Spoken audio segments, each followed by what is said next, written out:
मोज़ा शक्कुल कमर यानी चांद का दो टुकड़े होना एक ऐसा वाक़या है जिसकी गवाही खुद कुरान करीम में दी गई है और सही अहादीस से इस अजीम शान मोज़े का सबूत भी मिलता है। इस पर ईमान रखना हर मुसलमान के लिए ज़रूरी है। हज़रत सल्लल्लाहु अलैहि वसल्लम बाद सहाबा के साथ मिना में थे। आसमान पर चांद पूरा था। ऐसे में कुफ़ार आप सल्लल्लाहु अलैहि वसल्लम के पास आए और मुतालबा किया कि अगर आप सच्चे पैगम्बर हैं तो इस चांद के दो टुकड़े करके दिखाइए। हजूर अकरम सल्लल्लाहु अलैहि वसल्लम ने अल्लाह ताला से इस मुतालबा को पूरा करने की दुआ फरमाई और चांद की तरफ उंगली से इशारा किया तो चांद के दो टुकड़े हो गए। एक कोहे हिरा के ऊपर और दूसरा उसके दामन में था। जब सब लोगों ने साफ तौर पर यह मौजज़ा देख लिया तो ये दोनों टुकड़े फिर आपस में मिल गए। चांद के दो टुकड़े हो जाने का ये मौजज़ा बेहद साफ था। कुरैश ने इसे बड़ी वजाहत के साथ आंखें मल मल कर देखा और शशदर रह गए, लेकिन फिर भी ईमान न लाए, बल्कि कहा तो ये कि ये तो जादू है और हकीकत ये है कि मोहम्मद सल्लल्लाहु अलैहि वसल्लम ने हमारी आंखों पर जादू कर दिया है। कुरान मजीद में सूरह कमर की इब्तिदाई आयात में शक्कुल कमर का जिक्र है, जिसका तर्जुमा है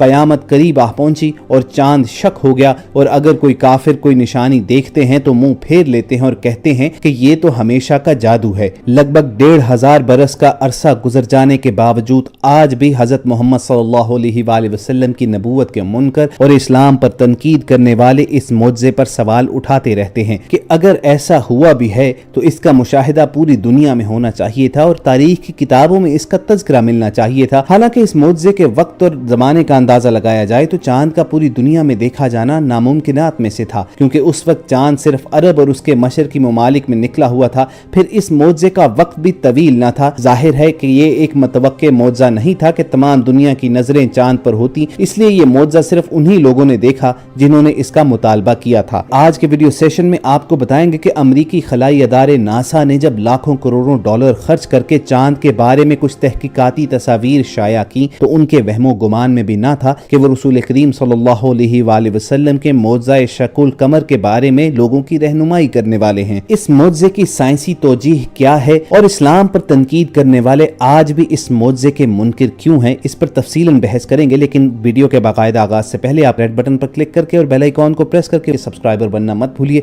ताकि ऐसी तारीखी मालूमाती और इस्लामी वीडियोस आपकी रोजमर्रा जिंदगी का हिस्सा बनी रहें। दोस्तों, मौजज़ा शक्कुल कमर यानी चांद के दो टुकड़े होने के बारे में दिलचस्प सूरत हाल उस वक्त पैदा हुई जब नासा के खलाबाजों ने चांद की एक ऐसी तस्वीर शाया की जो चांद की सतह पर एक फॉल्ट लाइन को जाहिर कर रही है। अपोलो 10 और 11 के जरिए नासा ने चांद की जो तस्वीर ली उससे एक बात तो साफ तौर पर पता चलती है कि चांद की सतह पर गहरी दरारें जरूर मौजूद हैं। ये तस्वीर नासा की सरकारी वेबसाइट पर मौजूद है और ताहाल तहकीक का मरकज बनी हुई है। नासा अभी तक किसी नतीजे पर नहीं पहुंचा है। इस तस्वीर में चांद की बेल्ट के मकाम पर चांद दो हिस्सों में तकसीम होता हुआ नजर आता है। मिस्र के मशहूर माहिर अर्जियात डॉक्टर ज़गलोल अल नज्जार से एक टीवी इंटरव्यू के दौरान कुरान करीम की सूरह कमर की आयात के बारे में पूछा गया जिसमें मौजज़ा शक्कुल कमर का जिक्र है। डॉक्टर ज़गलोल किंग अब्दुल अजीज यूनिवर्सिटी जद्दा में अर्जियात के प्रोफेसर हैं, कुरान मजीद में साइंसी हकायक कमेटी के सरबराह हैं और मिस्र की सुप्रीम काउंसिल ऑफ इस्लामी अमूर की कमेटी के भी सरबराह रहे हैं। उन्होंने इस इंटरव्यू के मेजबान से कहा कि इस आयत करीमा की वजाहत के लिए मेरे पास एक वाक़े मौजूद है।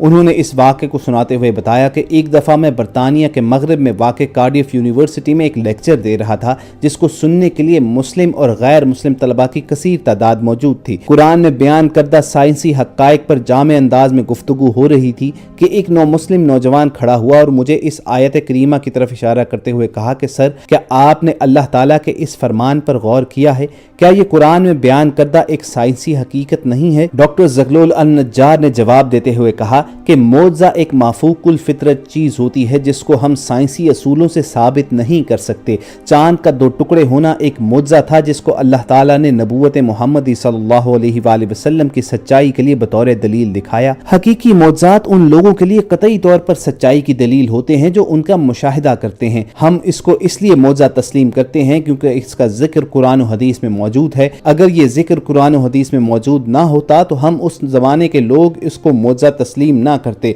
इसी दौरान एक ब्रिटिश मुस्लिम नौजवान खड़ा हुआ और अपना تعارف کرواتے ہوئے بولا کہ میرا نام داؤد موسیٰ ہے، اگر آپ اجازت دیں تو اس موضوع کے متعلق میں بھی کچھ عرض کرنا چاہتا ہوں۔ ڈاکٹر النجار نے کہا کہ ٹھیک ہے، تم بات کر سکتے ہو۔ اس نے اپنی بات کو آگے بڑھاتے ہوئے کہا کہ اسلام قبول کرنے سے پہلے جب میں مختلف مذاہب کی تحقیقات کر رہا تھا، ایک مسلمان دوست نے مجھے قرآن شریف کی انگلش تفسیر پیش کی۔ گھر آ کر جب میں نے قرآن کو کھولا تو سب سے پہلی میری نظر جس صفحے پر پڑی وہ یہی سورۃ القمر کی ابتدائی آیات تھیں۔ ان آیات کا ترجمہ اور تفسیر پڑھنے کے بعد میں نے اپنے آپ سے کہا کہ کیا اس بات میں کوئی منطق، کوئی دلیل موجود ہے؟ کیا یہ ممکن ہے کہ چاند کے دو ٹکڑے ہوئے ہوں اور پھر آپس میں دوبارہ جڑ جائیں؟ وہ کون سی طاقت تھی کہ جس نے ایسا کیا؟ ان آیات نے مجھے اس بات پر آمادہ کیا کہ میں قرآن کا مطالعہ برابر جاری رکھوں۔ کچھ عرصے کے بعد میں اپنی مصروفیات کی وجہ سے یہاں سے ہٹ گیا، مگر میرے اندر سچائی کو جاننے کی تڑپ کا اللہ تعالیٰ کو خوب علم تھا۔ یہی وجہ ہے کہ اللہ کا کرنا ایسا ہوا کہ ایک دن میں ٹیلی ویژن پر ایک بحث دیکھ رہا تھا جس میں ایک میزبان کے ساتھ 3 امریکی ماہرین فلکیات بیٹھے تھے۔ ٹی وی شو کا میزبان سائنسدانوں پر الزامات لگا رہا تھا کہ اس وقت جبکہ زمین پر بھوک، افلاس، بیماری اور جہالت نے ڈیرے ڈالے ہوئے ہیں، آپ لوگ بے مقصد خلا میں دورے کرتے پھرتے ہیں۔ جتنے روپے آپ ان کاموں پر خرچ کر رہے ہیں وہ اگر زمین پر خرچ کیا جائے تو کچھ اچھے منصوبے بنا کر لوگوں کی حالت اور زندگیوں کو بہتر بنایا جا سکتا ہے۔ ان تینوں سائنسدانوں کا کہنا تھا کہ یہ خلائی ٹیکنالوجی زندگی کے مختلف شعبوں کو وسیع پیمانے پر ترقی دینے میں استعمال ہوتی ہے۔ ہم سرمایہ کو ضائع نہیں کر رہے بلکہ اس سے انتہائی جدید ٹیکنالوجی کو فروغ دینے میں مدد مل رہی ہے۔ جب انہوں نے بتایا کہ چاند کے سفر پر آنے جانے کے انتظامات پر $1 کھرب کے قریب خرچ آتا ہے تو ٹی وی میزبان نے چیختے ہوئے کہا کہ یہ کیسا پاگل پن ہے؟ ایک امریکی جھنڈے کو چاند پر لگانے کے لیے $1 کھرب خرچ کرنا کہاں کی عقل مندی ہے؟ سائنسدانوں نے جواباً کہا کہ ہم چاند پر اس لیے نہیں گئے کہ ہم وہاں پر جھنڈا گاڑ سکیں، بلکہ ہمارا مقصد چاند کی بناوٹ کا جائزہ لینا تھا۔ ہم نے چاند پر ایک ایسا مشاہدہ کیا کہ جس کا یقین لوگوں کو دلانے کے لیے ہمیں اس سے دگنی رقم بھی خرچ کرنا پڑ سکتی ہے۔ میزبان نے جب اس بارے میں دریافت کیا تو انہوں نے جواب دیتے ہوئے کہا کہ چاند کے مشاہدے سے معلوم ہوتا ہے کہ کبھی چاند سپلٹ بھی ہوا تھا، یعنی اس کے 2 ٹکڑے بھی شاید ہوئے ہوں اور پھر یہ دوبارہ آپس میں مل گئے ہوں۔ میزبان نے پوچھا کہ آپ نے یہ چیز کس طرح محسوس کی تو انہوں نے کہا کہ ہم نے چاند کی سطح پر چٹانوں کی ایک ایسی پٹی دیکھی جس نے چاند کو اس کی سطح سے مرکز تک اور پھر مرکز سے اس کی دوسری سطح تک کاٹا ہوا تھا۔ ہم نے اس بات کا تذکرہ ارضیاتی ماہرین سے بھی کیا ہے۔ ان کی رائے کے مطابق ایسا نہیں ہو سکتا کہ کسی دن چاند سپلٹ ہوا ہو، یعنی اس کے 2 ٹکڑے ہوئے ہوں اور پھر دوبارہ آپس میں جڑ گیا ہو۔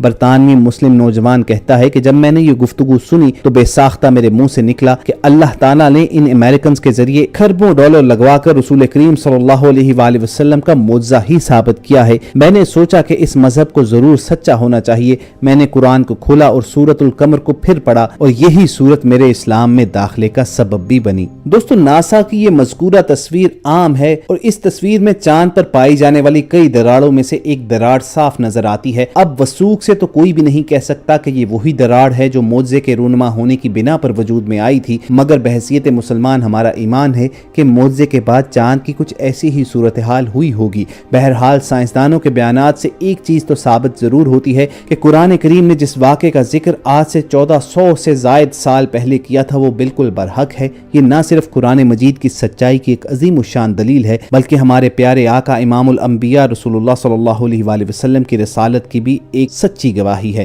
اللہ تعالی ہمارے ایمان کو کامل رکھے اور ہمیں قرآن و حدیث کے مطابق اپنے اعمال سنوارنے کی توفیق عطا فرمائے۔ اگر آپ کے دل کی بھی یہی صدا ہے تو کمنٹ سیکشن میں آمین لکھنا مت بھولیے گا۔ یہ کاوش آپ کو پسند آئی ہو تو اظہار پسندیدگی کا بہترین طریقہ یہ ہے کہ آپ ریڈ بٹن پر کلک کر کے اور بیل آئیکن کو پریس کر کے سبسکرائبر بن جائیے۔